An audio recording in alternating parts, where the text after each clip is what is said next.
Mas, voltando aos anos 60, essa inteligência e sagacidade dos estudantes logo tentou se converter em empreendedorismo puro, né? Sim, eles queriam inovar. E o alvo deles foi o rudimentar sistema telefônico brasileiro. E para entender a oportunidade que eles enxergaram, é preciso lembrar como funcionava o telefone naquela época. Era bem diferente de hoje. Muito. Era uma infraestrutura pesada, eletromecânica.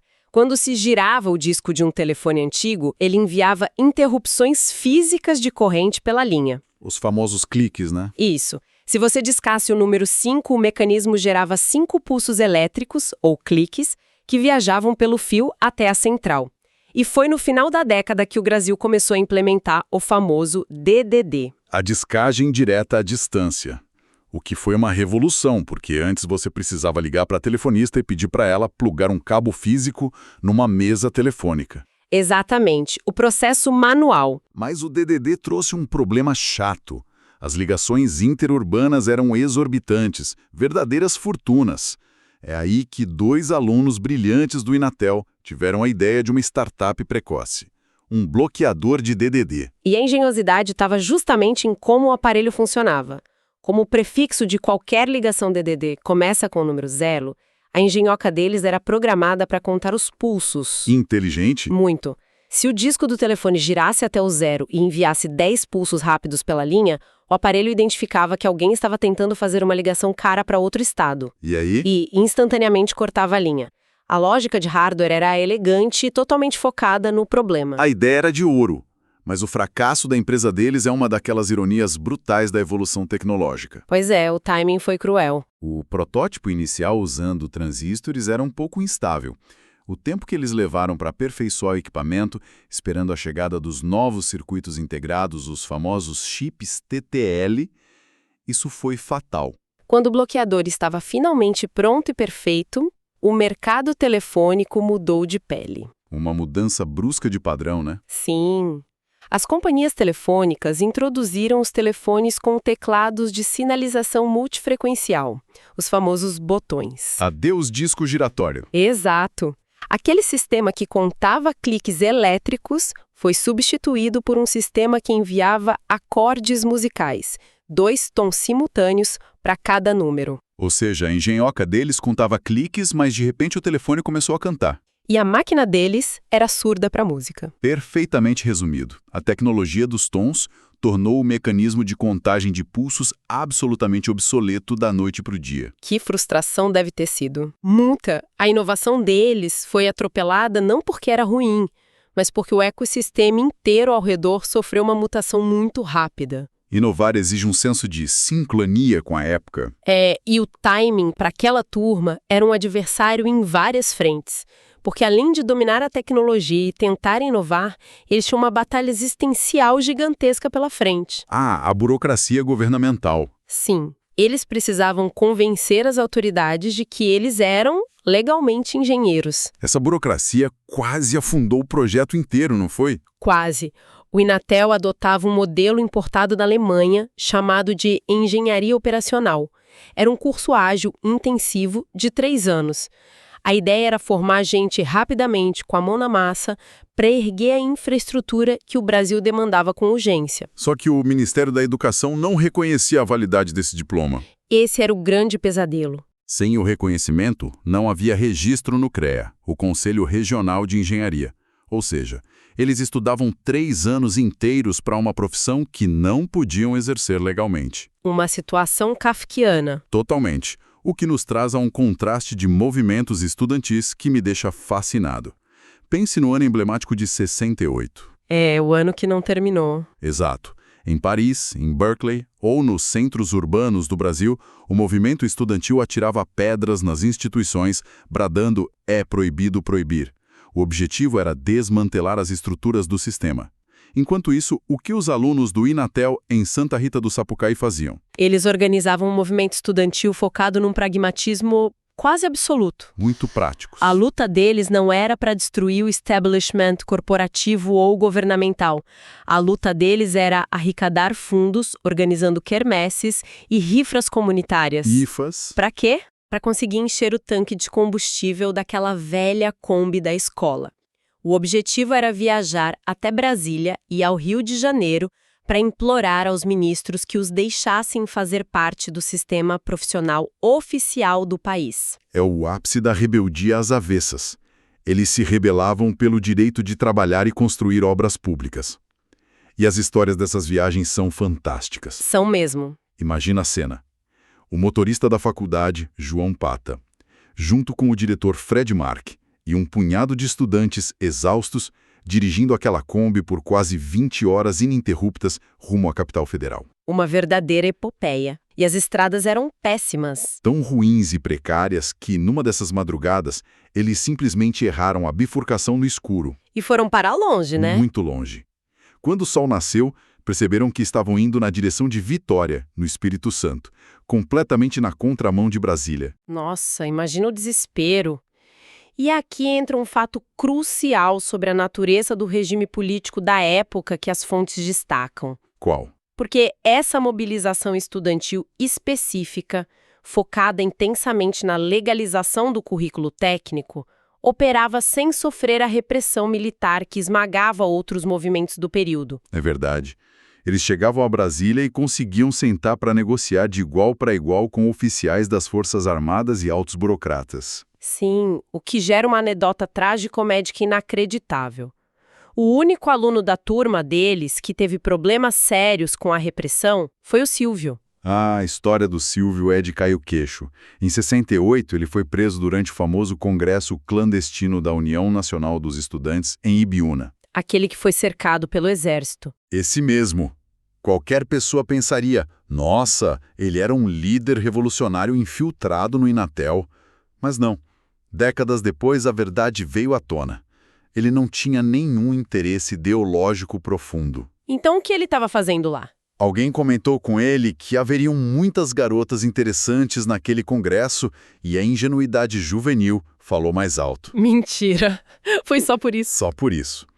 Quando o exército cercou o local e prendeu todo mundo, o Silvio, sem entender nada de política, ficava calado durante os interrogatórios. O que, ironicamente, foi a pior coisa que ele poderia fazer. Sim, os militares acharam o silêncio dele altamente suspeito, acreditando se tratar de um militante bem treinado, e o deixaram preso por 2 longos meses. Caramba! Enquanto isso, os colegas de turma dele estacionavam a Kombi no Planalto para despachar processos oficiais com os generais e voltavam ilesos. É o retrato perfeito das contradições de uma era complexa, não é? A mobilização do Inatel funcionava livremente porque seu propósito era apartidário, estritamente técnico. E alinhado com o que o país precisava. O governo militar demandava infraestrutura de grande porte para viabilizar o milagre econômico. Exato, eles precisavam daquelas mentes técnicas, mesmo que o próprio Ministério da Educação gerasse obstáculos. E toda aquela insistência, os pneus furados na estrada, o suor na Kombi, tudo valeu a pena. A redenção veio em 69. Uma data emblemática. A notícia de que o decreto oficial de reconhecimento do curso havia sido assinado ecoou pelas ondas do programa de rádio A Voz do Brasil. O relato diz que a mesma Kombi que havia desbravado as estradas de terra virou o carro abre-alas de uma passeata eufórica. Com bandeiras e tudo? Cruzando as ruas de Santa Rita do Sapucaí, e o momento dessa vitória não poderia ter sido mais perfeito, porque o Brasil inteiro estava prestes a sofrer a sua maior metamorfose comunicacional. E que metamorfose? Até o meio da década de 60, a infraestrutura brasileira parecia uma colcha de retalhos caótica. Uma bagunça. O empresário em São Paulo, que precisasse ligar para Manaus, não conseguia, pois não existia um padrão de interoperabilidade técnica. E como eles resolveram isso? Para resolver isso, foi criado o Conselho Nacional de Telecomunicações e a Embratel. O desafio geográfico de um país de dimensões continentais era assustador. Imagina passar cabo na Amazônia. Impossível! Isso exigiu inovações extremas, como o uso da tropodifusão na floresta amazônica. Tropodifusão. O termo parece saído de um filme de ficção científica. Como isso funcionava na prática numa região onde é impossível passar cabos? É fascinante. Pense na Terra como uma esfera, certo? Certo. Se você colocar 2 antenas muito distantes, uma não consegue ver a outra por causa da curvatura do planeta. A Terra fica no caminho. A linha divisada interrompida. Isso. A tropodifusão resolve isso atirando as ondas de rádio com altíssima potência em direção ao céu, mirando na troposfera, que é a camada mais baixa da atmosfera. E o que acontece lá em cima? As ondas batem na atmosfera e refletem de volta para o chão, lá na frente. Lembra de quando a gente era criança e jogava uma pedra achatada na superfície de um lago para ver ela quicar? Lógico, pulando na água. O princípio é semelhante.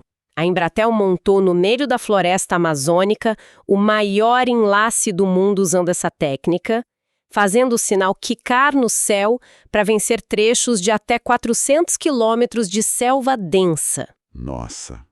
Tudo isso para conectar a região norte ao resto do país. Mas esse esforço terrestre, por mais colossal que tenha sido, era só o aquecimento, né? Porque o verdadeiro divisor de águas na cabeça das pessoas não estava focado no horizonte, mas apontado para o infinito. Ah, a chegada da era espacial. O ápice daquele ano de 69 ocorreu em Itaburaí, no interior do Rio de Janeiro, com a inauguração da estação terrena de Tanguá.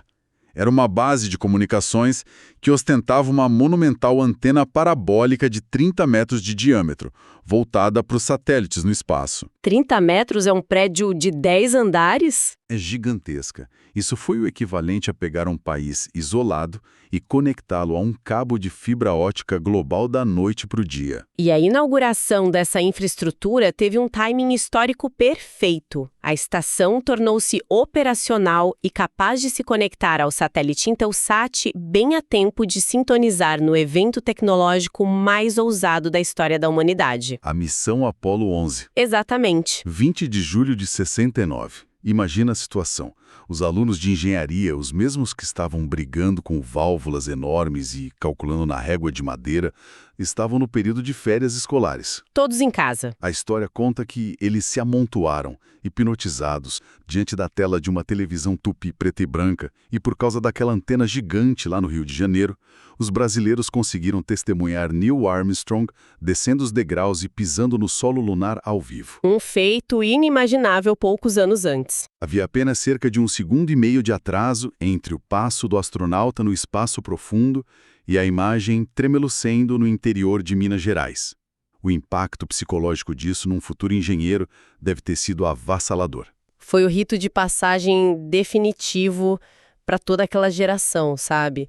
Do ponto de vista técnico, a chegada à Lua não foi apenas a vitória da aeronáutica. Foi a maior, mais complexa e mais bela prova de conceito já realizada na história da engenharia de telecomunicações. Porque envolvia captar sinais de tudo, né? Tudo!